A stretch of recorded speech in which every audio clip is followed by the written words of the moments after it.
Kembali lagi di Maestro Youth Channel. Jangan batasi belajar kita. Belajar dari anak muda. Kenapa tidak? Itu ya.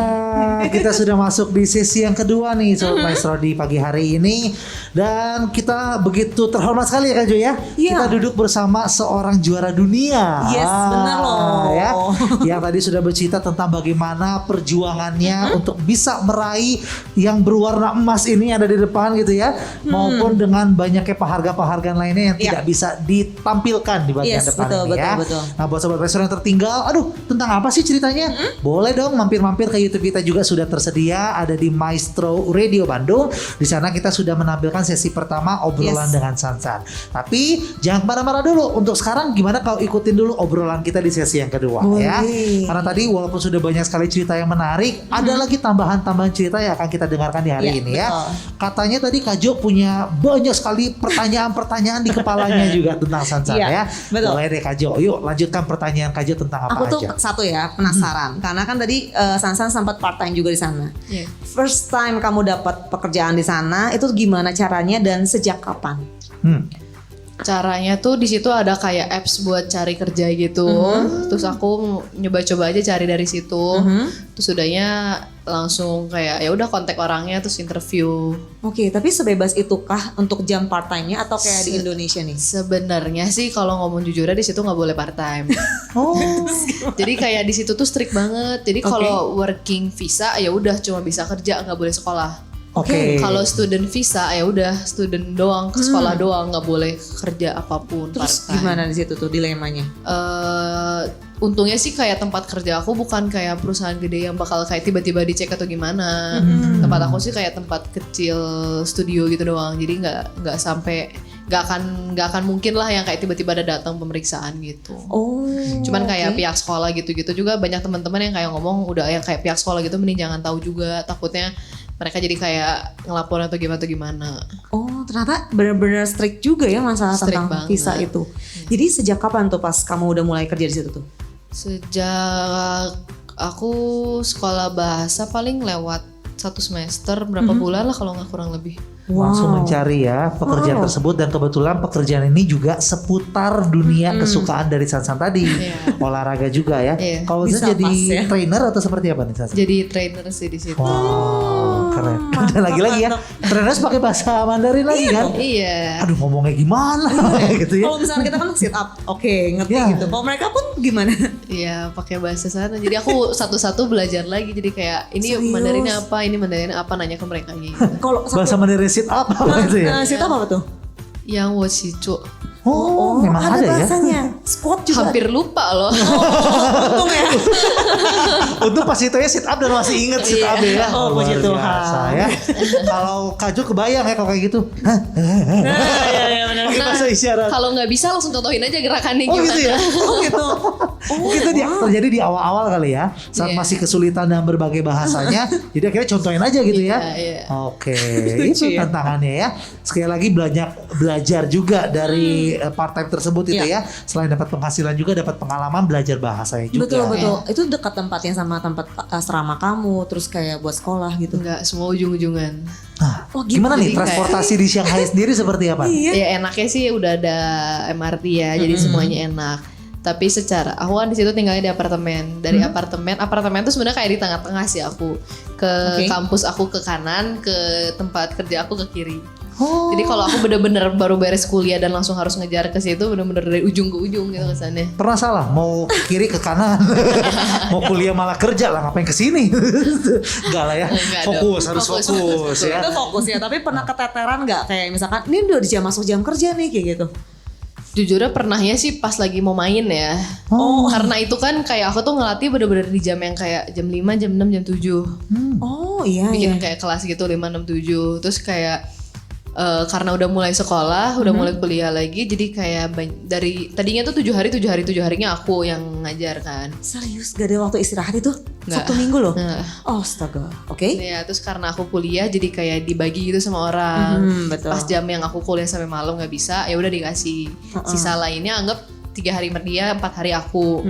Nah tapi kan 4 hari itu berarti masuk si weekend tuh Sabtu Minggu. Jadi Sabtu Minggu akhirnya kadang ya udah main siang doang, terus udahnya Oke. kerja. Kalau nggak kadang suka temen aku kayak nungguin sampai aku beresin jam kerjanya, terus baru nanti akhirnya lanjut lagi. Masih hidup soalnya mereka ya di Shanghai. Kebayang Masih. aja ya, di tempat latihannya penuh anak muda. Ngapain kalian? Nungguin Sansan di dalam. Udah belum beres belum? Udah beres kita mau pergi jalan-jalan nih. Gitu juga ya. Tapi gimana Sansan beradaptasi? Dimana kau yang menarik ya, yang aku kenal Sansannya adalah di Bandung ini dia terfasilitasi sekali ya. Kebetulan papa juga suka olahraga, ada Iya. tempat untuk berlatih juga gitu ya. Tinggal selalu dengan papa mama. Di Shanghai ini sendiri tinggalnya gitu Yes. ya. Bahkan tadi katanya berlatih aja harus cari tempat latihan sendiri. Segala sesuatunya dipaksa untuk mandiri dalam Yes. waktu yang singkat. Sempat susah beradaptasi atau seperti apa Sansan? Enggak juga sih, karena sebenarnya aku di rumah bisa dibilang cukup mandiri juga. Jadi emang dari dulu kayak apa-apa juga aku yang ada adik aku yang ngurusin adik aku segala. Jadi kayak emang udah dari kecil aku emang udah kayak gini juga. Jadi pas harus di sana sendiri ya udah. Cuman ya bedanya kalau di rumah kan bisa ambilin ini gini gitu. Kalau di sana ya udah jalan sendiri, ngambil sendiri segala. Kalau di Shanghai makan mie. Itu makan mie. Makan mie aja kadang-kadang nggak bisa dipanggil gitu ya. Oke, tapi menarik sekali seorang kehidupan dari Sansan gitu ya. Tapi pertanyaan tentang kettlebell ini sendiri gitu ya. Kalau mungkin Sobat Maestro yang baru mendengar, aku baru tahu loh olahraga ini gitu ya. Mungkin karena olahraga ini memang tidak terlalu terkenal di Indonesia ya. Betul, betul. Atau mungkin kita yang nggak tahu. Kita Aku sih tanya. nggak tahu. Nah coba kita tanya Mas Sansan, gimana sih perkembangan kettlebell di Indonesia sendiri menurut Sansan? Untuk di Indonesia sendiri sebenarnya emang belum terlalu gimana terkenal sih ya. Apalagi untuk si menjurus ke pertandingannya ini sendiri sebenarnya emang belum terlalu terkenal. Tapi untuk kettlebellnya sendiri, wujud kettlebellnya sendiri itu mungkin udah ada beberapa orang yang lebih tahu kalau soalnya sekarang di setiap gym-gym tuh udah mulai ada pasti kettlebell. Jadi mungkin mereka setidaknya pernah lihat, tapi mungkin mereka nggak tahu itu namanya kettlebell atau gimana. Iya. Tapi untuk secara si pertandingannya sih emang belum terlalu banyak orang tahu. Itu dia ya. Jadi kalau bisa bilang perkembangan Indonesia masih belum terlalu marak gitu ya. Iya. Kalau di Indonesia sendiri. Betul. Nggak kayak atlet angkat besi gitu kan udah terkenal gitu iya, kan. iya. Dan bahkan terkenal kita peraih emas untuk SEA Games, dan Asian Games gitu ya. Tapi kalau di ini bahkan tidak terdaftar gitu ya. Iya. Sansannya wah. Nah jadinya kalau misalkan ada turnamen atau apapun, Sansan tuh lebih aktif mencari atau gimana tuh dapetnya? Kalau aku kadang suka ada invitation juga sih langsung. Kan kalau sama orang luar mereka kontaknya kita di Facebook tuh. Terus jadi kayak udah langsung kirim invitation. Terus kalau enggak kan perwakilan negara udah langsung tahu. Oke, tapi kan waktu itu di awal gitu ya pas umur 12 tahun kan tuh yang pertama banget. Itu tahu ada turnamen itu juga dari invitation atau kenalan dulu? Waktu itu sih sebenarnya umur segitu waktu itu masih papi aku yang ngurusin. Wah hebat ya, berarti Iya, papinya harus jadi- cari aktif. Kalau nggak salah tuh jadi kan papi aku dulu ikutan sertifikasi gitu kan seminar. Kenal sama orang-orangnya kan. Nah itu ada yang kayak dari Singapura, terus dia datang ngadain ngajak juga atau gimana gitu lah. Mantap. Iya. Nggak ngajar ini juga sekali nih ya. Apakah ini semua angkat aja. Apakah ada teknik khusus juga nih ya? Kan tadi kan ada pengajarnya juga ya. Iya. Gimana sih San? Teknik khusus sih sebenarnya ada banget ya. Jadi ini kan beban yang cukup berat, Betul? dengan waktu yang cukup lama. Itu nggak cuma dengan kayak gerak diangkat pakai bahu ditarik gitu doang. Oke. Tapi singkat cerita sebenarnya cuma kayak intinya buat ngangkat satu beban itu tuh kita pakai seluruh badan kita buat ngangkatnya. Oke. Jadi bener-bener semuanya tuh gerak buat naikin. Soalnya kayak bayangin aja otot bahu yang kayak cuma segede gitu kalau dipakai buat ngangkat beban yang berat dan lama, dia nggak akan kuat lama juga, nggak akan tahan lama. Betul. Tapi kan kalau kita pakai seluruh badan kita buat ngangkat, gotong royong buat ngangkat satu itu bakal lebih mudah. Oke. Makanya sebenarnya di olahraga kettlebell juga nggak ada yang orangnya tuh kayak ototan yang gede-gede gimana tuh nggak. Malah rata-rata kalau di kettlebell orangnya lebih kecil-kecil. Termasuk cowoknya, nggak akan yang kayak muscular ototan gitu. Karena kalau kettlebell tuh kita 10 menit kan, balik lagi ke situ. 10 menit kita butuh tempat buat istirahat. Iya. Kalau badannya biasanya orang yang badannya gede dia akan lebih kaku kan. Iya. Nah kalau kaku mereka jadi kayak nggak akan bisa dapat tempat buat istirahatnya gitu. Oke. Karena badannya terlalu kaku. Jadi sebenarnya biasanya kettlebell even cowok-cowoknya juga mayoritas semua lebih yang nggak kelihatan badan yang ototan muscular yang kelihatan gitulah. Oke, jadi ini bisa cocok juga untuk orang yang ingin badannya cuma pengen ideal aja, nggak mau ototan. Iya, Ini bisa bisa. jadi olahraga pilihan Bisa, juga ya. iya. Terlepas jadi nggak mau jadi atletnya gitu. Iya. Dan sekali lagi tadi Sansan juga menegaskan bahwa ternyata untuk berlatih ini nggak bisa langsung. Yaudah sekarang aku mau jadi atlet juga ikutan naik turun Tidak cedera ya, yang ada cedera ya. Iya. Banyak ya yang Iya. mengalami cedera. Sebenarnya kalau seperti cedera sih nggak sampai cedera ya karena asal udah tahu gerakannya gimana ya. Kecuali kalau dia benar-benar belum tahu apa tiba-tiba diangkat itu masih ada mungkin cedera. Oke. Tapi untuk secara kalau udah benar-benar tahu tuh jarang banget sih sebenarnya ada yang cedera. Hampir nggak pernah ada yang kayak tiba-tiba di tempat tanding terus kayak ada accident apa sih tuh nggak pernah banget sebenarnya. Untungnya nggak ada keceklek. Aduh Iya loh, sakit waktu tidak ya. itu dari sini kan, maksudnya otot Iya, iya, iya, punggung gitu nggak ada. Enggak sih. Karena semua sudah diajarkan dengan metode yang benar dulu Iya, gitu ya oke, sebelum oke. ikut turnamen gitu Iya. ya. Wow. Dan dari biasa. perlombaan ini meskipun tidak sefamiliar dengan turnamen-turnamen Iya. atau pertandingan dari olahraga pada umumnya, tapi seorang Sansan pernah bertemu dengan Menteri Olahraga karena perlombaan ini, betul ya? Papi aku sih. Oh papi, wah diwakilkan oleh papi gitu ya. Waktu itu akhirnya disupport kah atau seperti apa nih? Enggak sih, cuma disalamin aja. Lanjutkan katanya. Iya. Tapi ini hebat loh, aku baca ini ada Korea, ini ada Itali. Jadi keluar negeri terus ya. Jadi emang benar-benar di luar semua ya turnamennya. Di luar ya. Gak ada di Indonesia pun. Kalau di Indo kita yang bikin jadinya. Oh. Itu dia dengan aturan yang tidak standar juga ya. Iya, Jadi kadang-kadang beda. beratnya bisa Iya. beda-beda dan lain-lain. Gitu. Dan memang pernah di Indonesia tanding berapa kali? Di ibu kita Kartini kali ya. Di sini sendiri. Untuk Indonesia sih kalau nggak salah pernah ngadain 2 kali ya. Sekali di Jakarta, sekali di Bandung. Itu yang event gedenya ya. Oke, usia Soalnya berapa suka tuh? ada yang kecil-kecilan gitu. Kalau usia satu teh waktu 15, satu lagi kayaknya pas SMA. Oh, sisanya semua mainnya di luar. Sisanya semua di luar. Hebat. Berarti satu pengalamannya juga bisa pergi ke berbagai negara karena perlombaan ini ya. Iya. Bener loh, Oke. itu asik banget. Walaupun emang 1 minggu di sana karantina gitu berarti. Enggak sih. Oh enggak. Enggak Sebebas itu. se-strict itu. Asik. Cuma yang menjadi Soalnya catatan kan, gimana Sansan? Iya emang belum masuk ke si Olimpiade dan yang lain-lain. Jadi Oke. ya sendiri-sendiri. Oh.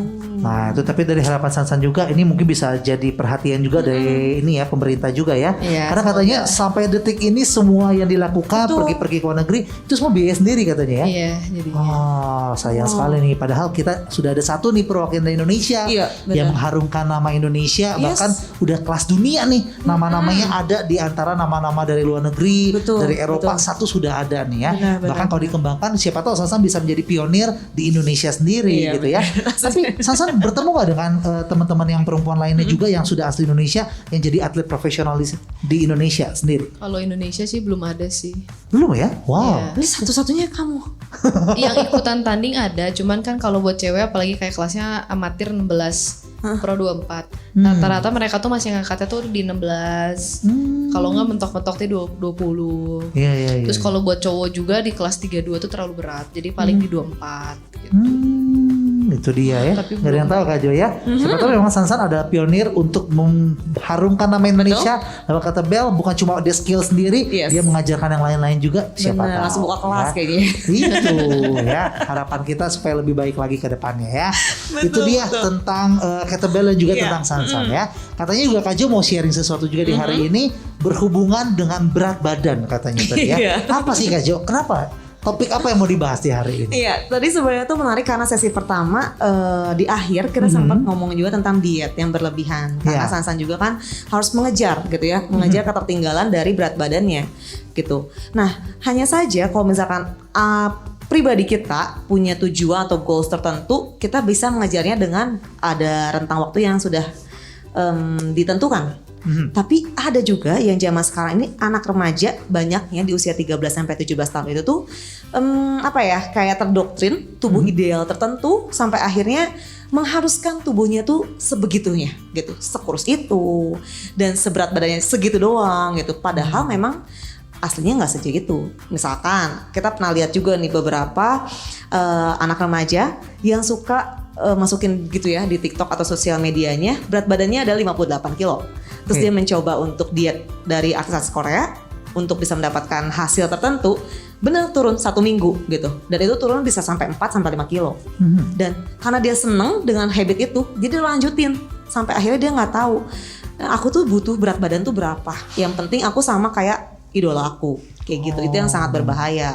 Padahal kalau kita bilang tadi ya kasusnya untuk menurunkan dalam waktu seminggu 4-5 kilo itu sebenarnya berbahaya, nggak boleh terus-terusan ya. Betul, mungkin betul. Keperluannya seperti Sansan untuk perlombaan itu mungkin boleh ya. Betul. Tadi menurunkan 4-5 kilo itu saja sebulan ya Sansan ya. Iya. Harusnya kamu nonton TikTok itu biar cepat.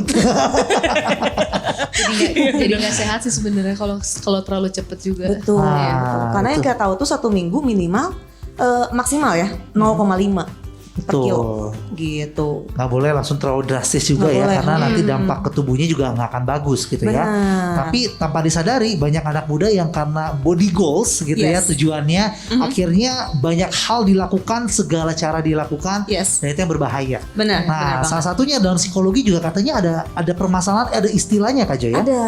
Biasanya tuh kita bilang eating disorder. Eating Itu gangguan disorder. makan sebenarnya ya. Karena memang gejalanya yaitu makan yang tidak sehat atau tidak normal dan juga adanya gangguan emosi di dalamnya. Oke. Itu yang sangat amat berbahaya. Nah, gangguan makan ini tuh bisa jadinya banyak banget atau nggak sedikit banget gitu. Dan juga ada obsesi pada berat badan tertentu atau tubuh ideal tertentu gitu. Oke, sekali lagi ini yang berbahaya ya. Dimana katanya dikategorikan juga ada beberapa hal ya Kak Jo ya. Ya, betul. Betul. Ada apa aja nih Kak Jo? Mungkin Yang- buat Sobat Maestro bisa lebih tergambarkan juga nih. Oke, yang biasanya terjadi tuh ya, yang pertama tuh adanya bulimia nervosa gitu. Kalau bulimia nervosa ini tuh gangguan makan yang dia tuh makannya lebih banyak gitu konsumsinya, tapi kemudian langsung dibuang kembali si makanannya gitu. Dan ini tuh terjadi bisa dengan cara dia memuntahkannya atau minum obat pencahar atau olahraga yang benar-benar berlebihan tanpa ada standar khusus gitu. Karena ada oke. perasaan bersalah sendiri sih dari makan yang terlalu banyak itu. Oke, itu bulimia ya. Bulimia. Bulimia ya. Bulimia. Dan yang sebenarnya dilakukan oleh Sansan ini tidak termasuk dalam kategori ini Kak Jo ya. Iya enggak, betul. Karena yang dilakukan Sansan ini mengatur pola makan dan juga berolahraga ya Sansan ya. Iya. Oke, tapi dari yang semua dilakukan yang paling efeknya terasa itu di mana sih Sansan? Kalau dari pengalaman Sansan pribadi gitu. Efek maksudnya dietnya. Menurunkan berat badan.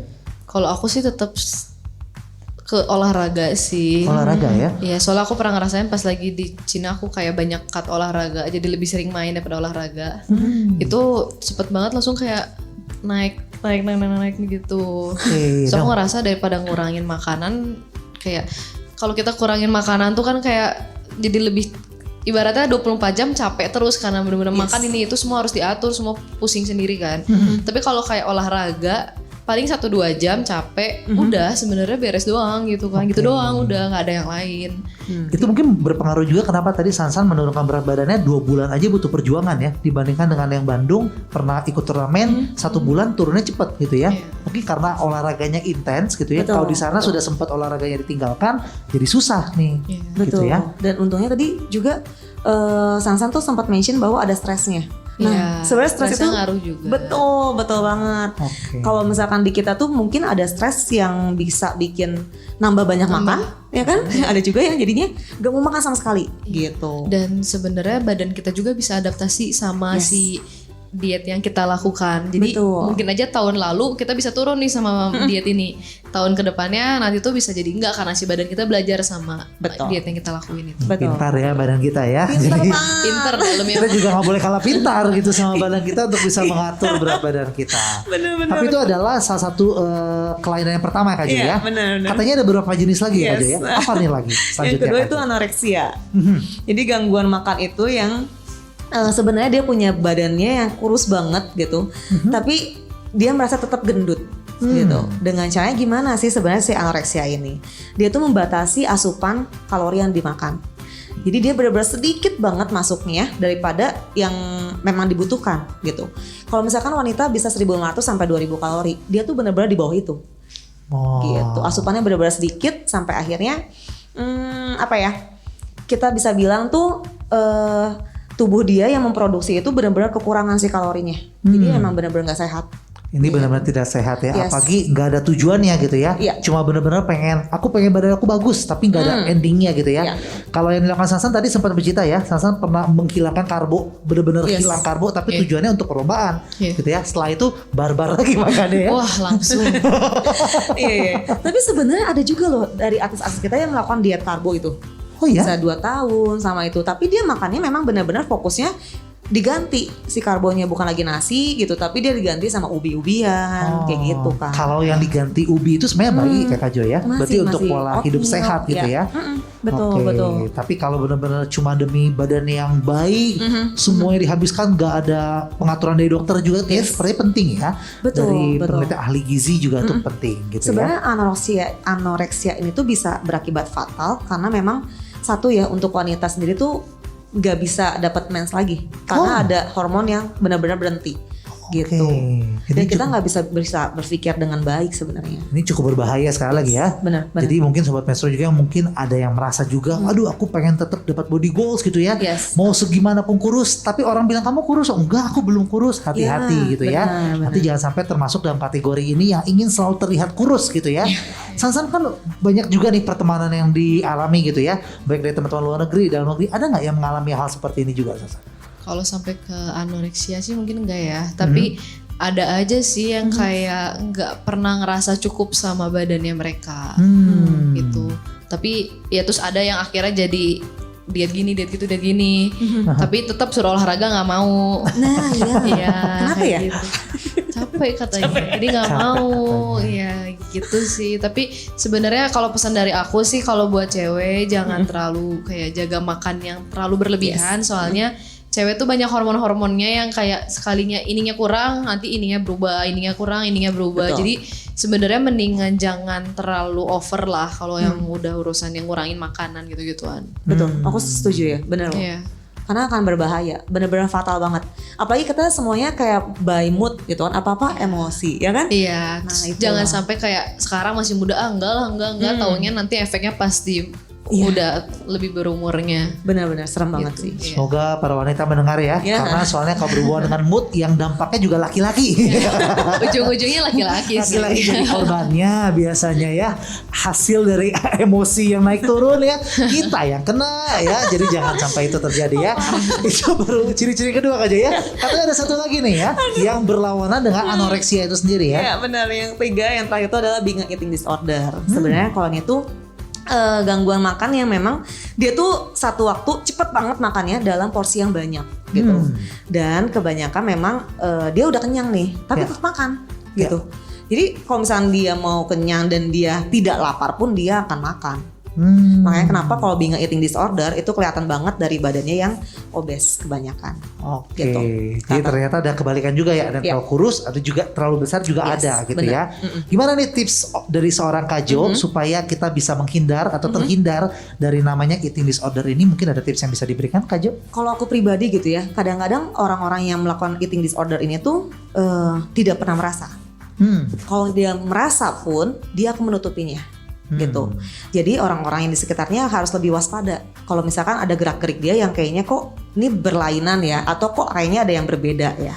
Itu. Yang kalau misalkan teman-teman kayaknya udah mau mengarah ke sana gitu ya, tips yang kedua adalah coba ubah lagi mindsetnya.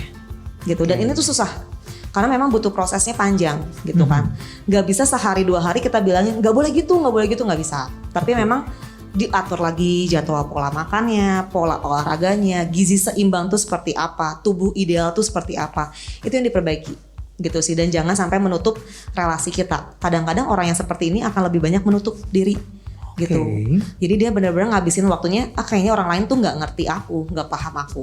Gitu. Waktunya kita untuk kayak jangan lebih menghindari untuk sendiri gitu. Dan yang ketiga adalah untuk orang tua. Yang ada orang, mungkin anak remaja yang seperti itu berpikirnya adalah luangkan waktu untuk ngobrol lebih banyak, lebih terbuka gitu. Jangan kayak bercandaan ya. Kalau misalnya kita bilang, wih badannya udah gendutan nih, itu kan hanya kayak seolah-olah orang tua bilang, itu kan cuma bercanda. Tapi ada beberapa anak remaja yang itu tuh lebih nyakitin sebenarnya, sensitif banget. Apalagi di usia 13 sampai 17 tahun, itu tuh benar-benar bentuk tubuh itu tuh emang benar-benar nomor 1 untuk mereka. Apalagi untuk remaja cewek ya, kayak gitu sih. Jadi Itu, ini tips-tips yang diberikan oleh Kak Jo ya sehubungan dengan eating disorder ini dengan harapan banyak anak muda yang mendengarkan di pagi hari ini tidak menjadi salah satunya bagian dari yang mengalami eating disorder ya. Gimana dengan Sansan yang sudah menerapkan hidup pola sehat gitu ya, dan kalau aku lihat juga salah satu anak muda yang bisa menikmati hidupnya. Iya benar. Kayak aku mau makan, aku mau diet, nanti badan aku jelek. Wah itu kayaknya jauh banget nih Sansan ya. Jauh. Bisa menikmati mie pedasnya setiap hari gitu ya, tapi tetap memiliki badan ideal. Nah ini mungkin boleh kasih tips buat Sobat Maestro yang mendengarkan dong Sansan. Kalau aku sendiri sih, dari aku sendiri kayaknya bisa dibilang moto hidup aku tuh bener-bener udahlah pokoknya jalanin aja, be happy aja. Dan salah satu caranya itu ya dengan makan sih sebenarnya. Kayak bener nggak sih kalau cewek-cewek juga semakin emosi ya berarti dia lagi lapar. Betul. Iya kan. Jadi sebenarnya ya udah penuhi aja asupan-asupan yang dibutuhkan itu, makan aja. Terus kayak ya kalau misalnya emang feeling guilty ya udah olahraga. Olahraganya juga olahraga ya sejam 2 jam lah udah gitu aja sih sebenarnya. Oke, ini ya. Jadi satu titik poin yang penting juga gitu. Banyak orang aduh merasa bersalah tapi yaudah besok ulangin lagi tapi tanpa olahraga ya. Selalu punya 1001 alasan untuk keluar dari namanya olahraga. Tomorrow, olahraganya tomorrow. Olahraga terbaik adalah tomorrow ya. Besok lagi dan besok lagi. Tapi hari ini Sansan menginspirasi kita semua gitu ya. Dia bisa mendapatkan prestasi yang luar biasa juga dari segi olahraga gitu ya. Menjaga badannya juga nggak perlu harus stres, nggak boleh makan apapun. Contohnya adalah Sansan ya. Bisa menginspirasi kita semua dan semoga hari ini Sobat Maestro mendengarkan juga jadi terinspirasi untuk yang satu nih berarti olahraga ya. Jangan malas untuk olahraga, kita biasakan hidup berolahraga, hidup sehat gitu ya. Satu sehat, prestasi juga luar biasa mengikuti ya. Dan kita sudah sampai di rangkaian akhir. Wah cepat ya Kak Jo ya. Kak Jo langsung lihat jam gak terasa gitu ya. Sebelum kita berpisah mungkin Sansan ya yang sudah menginspirasi kita dengan ceritanya cerita di pagi hari juga. Apa mungkin closing statement yang dari Sansan yang diberikan untuk seluruh Sobat Maestro baik dari anak muda maupun para orang tua juga yang supaya bisa ke depannya juga jauh lebih baik juga kehidupannya. Apa yang bisa Sansan sharingkan untuk kita semua? Intinya sih pokoknya mah kalau sekarangnya capek banyak rintangan banyak segala mah nikmatin dulu aja, nanti mungkin ada hasilnya di akhir. Itu dia ya. Jangan berhenti dalam proses yang dijalani gitu ya. Seperti Sansan tadi dengan segala ceritanya itu sudah menunjukkan dari quotes yang dia berikan untuk kita semua Sobat Maestro ya. Dan tadi sempat terlewat Kak Jo ya. Kita belum bercerita bahwa seorang Sansan ternyata kuliahnya adalah akuntansi. Serius? Tadi aku makanya mau nanya itu. Oh lupa nanya ya. Ternyata kuliahnya akuntansi tapi kan dengan prestasi yang seperti ini dan sampai sekarang masih ya. Dan kita juga berharap nanti pandemi akan berakhir. Ada lagi turnamen-turnamen yang bisa dijalankan. Tapi kalau kita nanya cita-cita dari seorang Sansan sendiri nih, apa sih ke depannya? Sansan menjadi pribadi seorang seperti apa? Yang pasti sebenarnya atlet bukan cita-cita sih, atlet cuman kayak sampingan aja. Sampingannya gini loh luar biasa ya. Tapi secara cita-cita nggak jelas juga sih sebenarnya. Tapi pebisnis lah ya, amin ya. Siapa tahu pembisnis dengan kolaborasi olahraga ini kan. Jadi suatu hari jadi pembisnis yang luar biasa dengan dunia olahraga. Dan siapa tahu nih ya benar-benar jadi pionir dari olahraga kettlebell ini bisa ditemukan dari Sansan. Ya. Wah terima kasih sekali lagi Sobat Maestro ya. Terima kasih juga pasti udah Sansan ya yang mau meluangkan waktunya di pagi hari ini berbagi untuk kita semua ya. Dan berharap bisa menjadi sharing yang memotivasi kita semua untuk berprestasi, untuk hidup sehat gitu ya. Menjauhkan diri kita dari hidup yang gak bahagia karena kita menjaga makan dan segala macamnya. Ingat kita bisa belajar banyak hal di pagi hari ini ya. Dan mohon maaf juga Sobat Maestro kalau ada salah-salah kata. Berharap ini bisa menginspirasi kita dan minggu depan kita akan hadirkan kembali narasumber yang luar biasa yang bisa juga menginspirasi kita. Kita pamit undur diri dan sebelum mengakhiri rangkaian acara kita hari ini, Sansan akan mengakhiri kita dengan closing statement. Silakan Sansan. Oke, dari Garaha Maestro Kaca Piring 12 Bandung, saya Sansan bersama Kajul dan Kajo pamit undur diri. Tanpa hati yang diwarnai ketulusan, kita tidak bisa membuat Tuhan terkesan. Tuhan memberkati. Tuhan memberkati. Bye-bye.